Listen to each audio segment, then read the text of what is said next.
Hello students, lesson number 14, elements, compounds and the mixture. Under this lesson, yesterday in last lecture, we seen the this part, that is the methods of the separating compounds of the components of mixture, and after that we had seen the distillation method. Today we will see the next part of our lesson, and inside it here the use your brain powers questions are there.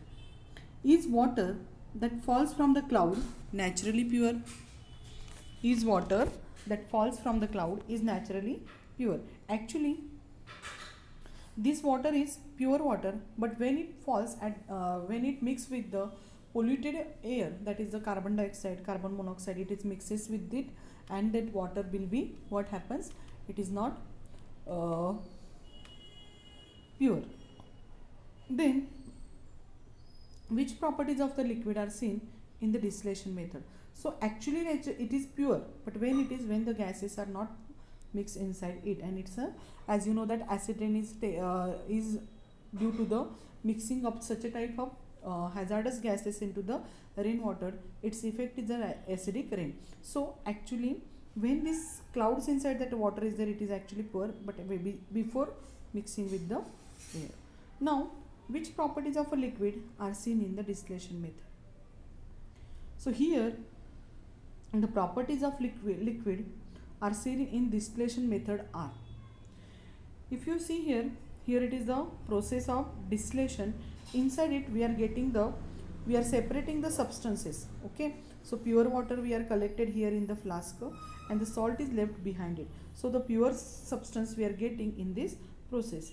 And for what purpose distilled water is used? Distilled water is used in the experiments.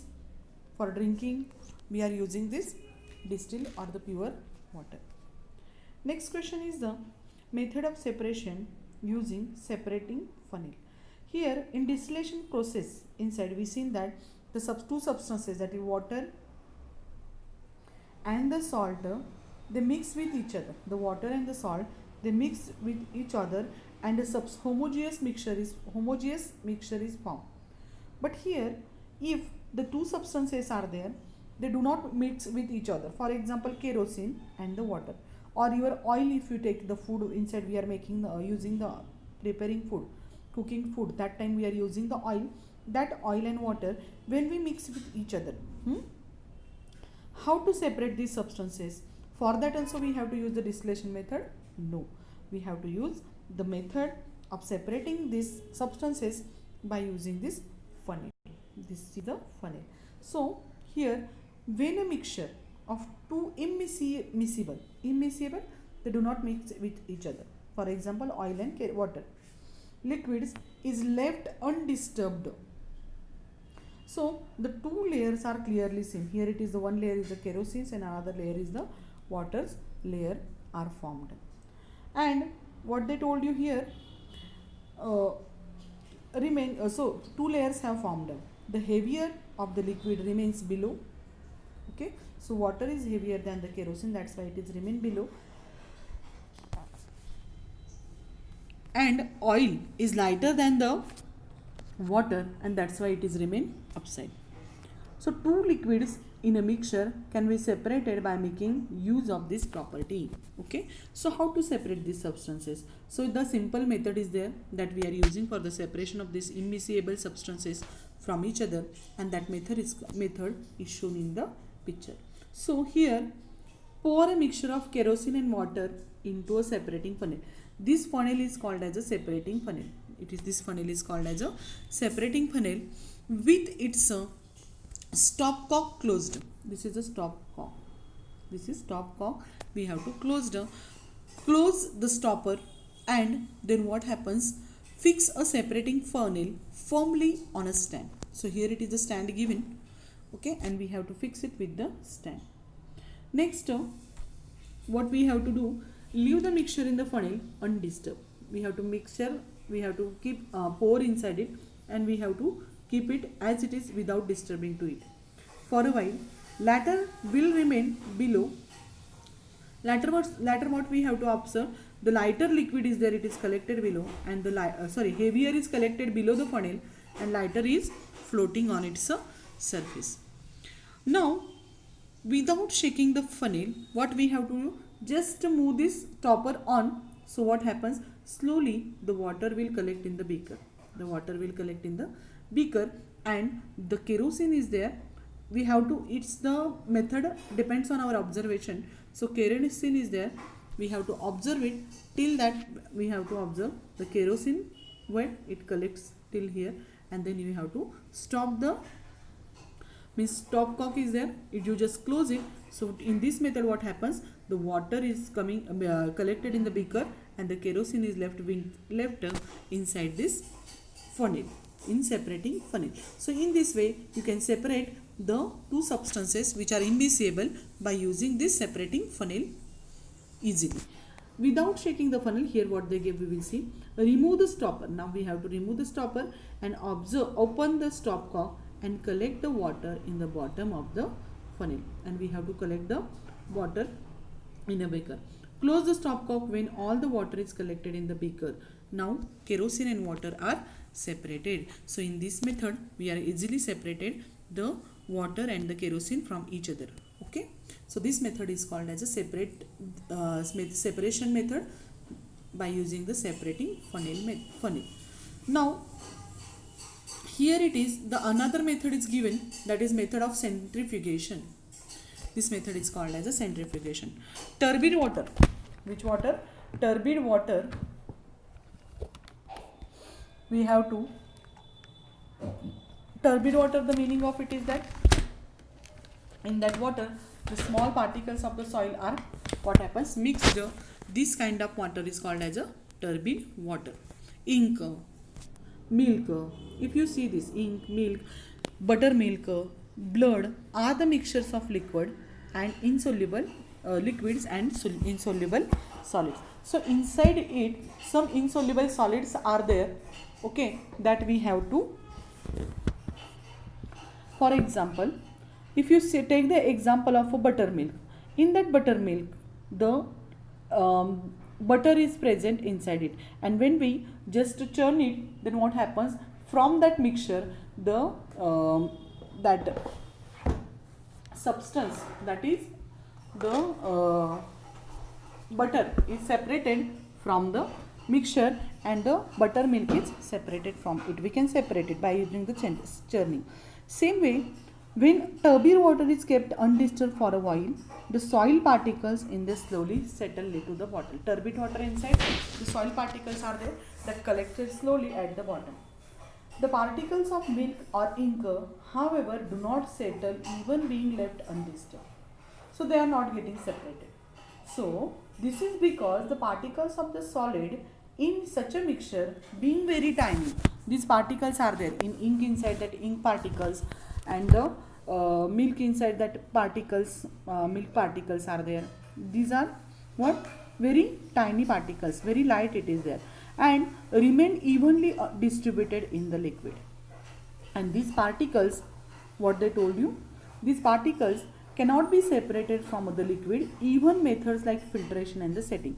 So filtration method is there, we have to take the one filter funnel, put here the filter paper that I told you, and if you pour the mixture of the water and the soil particles, the soil particles left inside the funnel, and the pure water we can collect below. So that clean water, pure not, clean water we can collect it into the beaker. That method is called as filtration method. Inside it we are using the filter paper. Next, by this method we cannot separate the milk particles, otherwise the particles of the the ink and milk we cannot separate. So what we have to do to separate these things from it? So the method that we use to separate the milk particles from the milk, otherwise the ink particles from the ink, we are using one method, and that method is called as a centrifugation method. How will you separate such a solid particles from a liquid? In a laboratory, the centrifuge machine is used to separate solid from the mixture of a liquid and a solid. It consists of disc which rotate like a fan with a great speed. Okay, So in this machine inside, what happens? These test tubes are there. You see here attached manual separation machine is shown here. So inside it, what happens? We have to move it very fastly. So here it is, the funnels are attached. By using this, we have to rotate it very fastly. So these test tubes are rotating on its place, and due to this motion, what happens? This particles, heavier, lighter particles settles down. And this is electrical machine is there nowadays in the laboratories are there, where the DMAT centers are there. There they are using this method, and by using this method we can separate these smaller particles from a liquid, which rotate like a fan with a great speed. There is a provision to attach test tube at the rim of its disc. Okay, here test tubes are attached. When the tubes are attached to the disc, rotate at speed, the force is generated which pushes the particle away from the particles away from the center. Okay, due to this method, due to this greater speed of rotation speed, the particles are there, it's separated. Okay, it's separated, it pushes toward the outer side. The particles are pushed. Here they told you. As a result, solid particles in the mixture in the test tube collect at the bottom of the tube. Now the solid particles are there.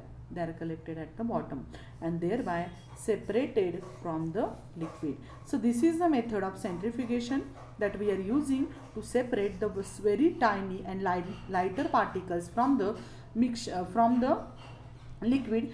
For example, for from blood we can separate the particles, that is RBCs, WBCs and plasma we can separate from the from each other by using centrifugation method. Then butter also we can separate by using this method. We are finding the means we are separating the fat of this. For finding fat, this method we are using. And the lastly, the one more method is there, that is the chromatography. So here it is, when this chromatography we are using, if here it is given, if two or more substances are dissolved in a small proportion in the same solution, these substances are separated from each other by means of chromatography, and this method is used in the pharmaceutical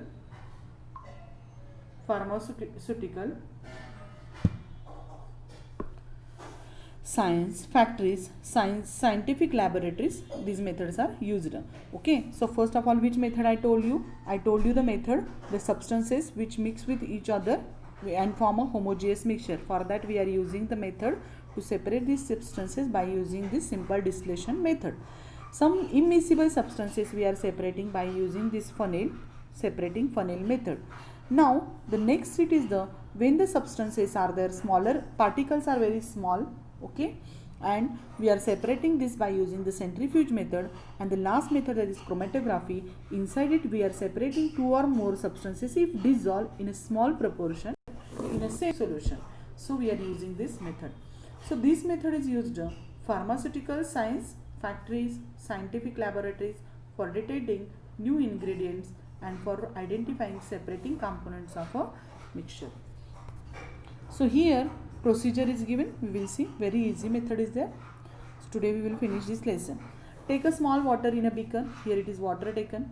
Take a rectangular piece of a filter paper. This is a rectangular piece of a filter paper. Here it is, it was poured inside the water. Put some spot of blue ink about 2 cm away from one edge. 2 cm away from one edge. Keep the paper upright in the water in the beaker and place a lid of the beaker. After some time, the spot of the ink is seen have been risen. The spot of ink, what happens? It rises. It rises on that filter paper. Place a lid on the beaker. After some time, the spot of the ink is seen to have risen. Collect at the particular height, means its height is on particular height, it is collected. If you see here in this picture, you will notice that. Now, particular height on the paper. If there are two or more constituents of different colors in the ink, if you see here the black, red, blue, pink, yellow, these types of inks are added into the water. If there are two or more constituents of different colors in the ink, they will be seen have been risen at different height. So here heights are different shown in the picture. So different colors ink are here arranged. Now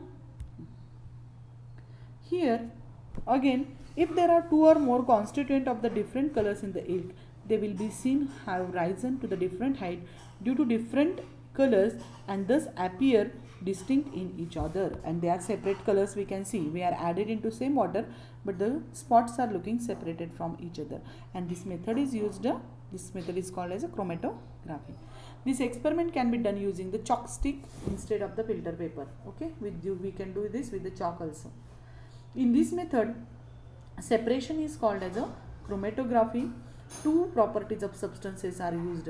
These are solubility in a substance, solubility of substance in the solvent that moves up, and the ability of a substance to stick the stationary filter paper. So these two properties are there: the solubility of a substance in the solvent and that moves up, and second, ability of a substance to stick to the stationary filter paper. These properties are mutually opposite and are different for different substances. As a result, all the components of mixture do not rise all the way upper end of the filter paper but remain behind at different height. So here you can see the different height inside these ink spots we can see. So for better understanding, I will just find out one of the video regarding to this experiment, and I will send you on a group tomorrow. Okay, so today all of you read, we have finished this lesson. All of you complete the exercise, okay, and understand the definitions. Read this lesson carefully. Which are the difficult word for you? Just ask me on my personal number. Just ask me, I will answer it. I will tell you the meaning. Any difficulties regarding to this lesson, I will tell you. So today we are going to stop here only. Okay, thank you and have a good day.